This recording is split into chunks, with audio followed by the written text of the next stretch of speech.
Hello, everyone, and welcome to Week 5's Wednesday lecture. I'm Dr. Patricia Gross, and I'm here to be your professor. As you can see on Monday, that you had a lecture to watch, you had a video to watch, you had a reading to do. And this week you have we are concluding the Cicero reading, and you have this lecture to watch, which hopefully will be a little short. And you have your discussion board assignment, which once again, you and your classmates are collaboratively answering reading questions. There are 28 questions, and there's about 21 of you, so I believe you guys should be able to do that very well. I'm expecting everyone to answer at least 2 questions. If all the questions are answered by the time you get to it, then you need to review other people's questions and comment upon them and try to make them more effective. Okay, so I'm looking forward to seeing that. Let's get started. What are some reasons that friends can make our lives hard? Let's look at what Cicero says on page 213. Some people make friendships very unpleasant because they are so ready to believe they have been slighted. However, the characters who adopt this attitude are usually those who have a strong suspicion that they deserve the slight. So, slighted is a little bit of an old-timey word for people that are just like offended, like they always are ready to take offense at things you say, right? And Cicero's saying is like, look, you normally when people are so ready to jump at you because you've offended them in some way, or they think that you're trying to offend them, the reason is because they actually think that so poorly of themselves. And Cicero says, don't be friends with those kinds of people. They're incredibly frustrating. And if you are that kind of person that just takes offense at everyone else's opinions, or like every time someone says something, you think it's like a personal affront against yourself, I think it's important to actually think less of yourself, right? It's so incredibly self-centered to think that everything people are trying to say is some kind of thing to try to get you. Okay, it's a good way to end up with no friends if you're always considering other people's statements as being somehow always directed at you. And if you think what I'm saying right now is directed at you, you might be one of those kinds of people and you need to calm down. Okay, let's pause. So, in speaking of this, right, because sometimes you realize that some of your friends or one of your friends, it's not working out anymore. Maybe you grew out of each other or something like that.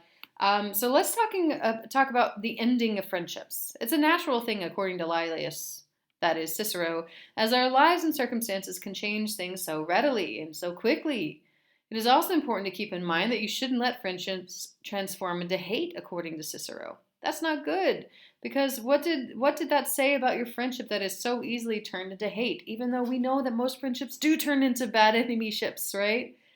When giving my friends premarital advice, which is always not asked for, and I love giving it, and I always give it to my students as well, I always suggest a prenuptial agreement, not really to protect property and visitation rights of children, but so that the dissolution of a marriage, a stage where presumably things would be quite sour, would be informed by who they were when they really and truly loved each other at the beginning of their relationship.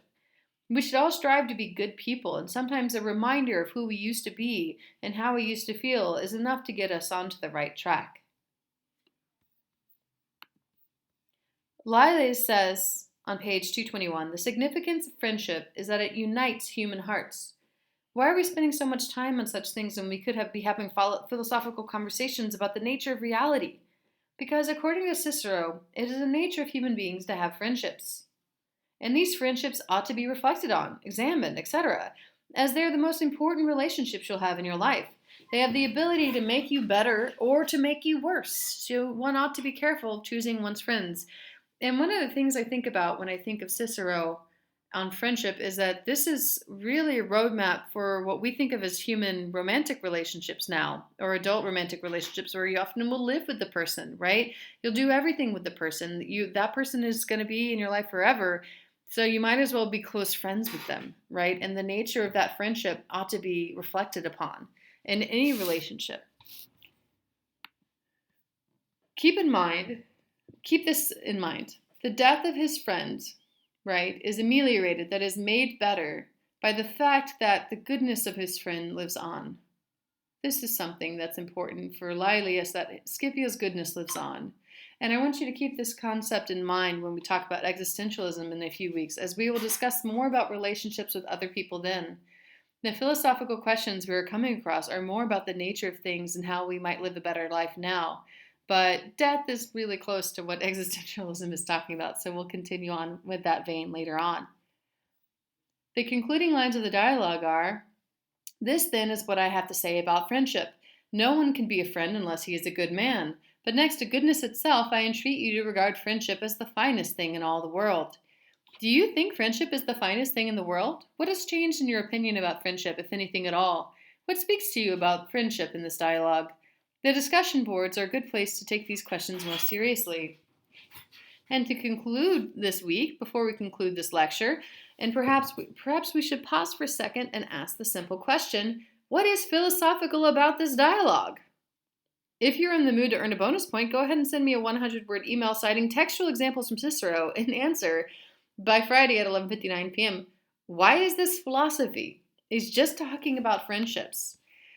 One kind of answer is that philosophers like talking about what is known as the good. Perhaps by the end of this course we'll have a better understanding about what it entails. But let's go ahead and see what love for the good entails in real life. At the end of the reading for today, that is Cicero's dialogue on friendship, Laelius says, "What I love for him was his goodness, and this is something that has not died. When he was alive, he was always with me, and the vision remains with me still. If my recollection of all these doings had perished with Scipio when he died, the loss of my friend, who was so utterly close and dear to me, would be unendurable. But the picture of them in my mind has not passed away. My memory keeps the vision alive, and it becomes even more wonderful as time goes on." So the death of his friend is ameliorated by the fact that the goodness of his friend lives on. And I want us to pause and think about that the goodness of the friend is what makes him able to move on with his life. And this is what made that friendship so perfect and so good. So the better we are as people, and the better we are at choosing our friends to be good people, the better we're going to be able to maintain our relationships. And the better we are going to be able to be if those relationships end. But that's it for Cicero. I'm looking forward to seeing your discussion board posts. And next week we have group presentations. How exciting. Goodbye.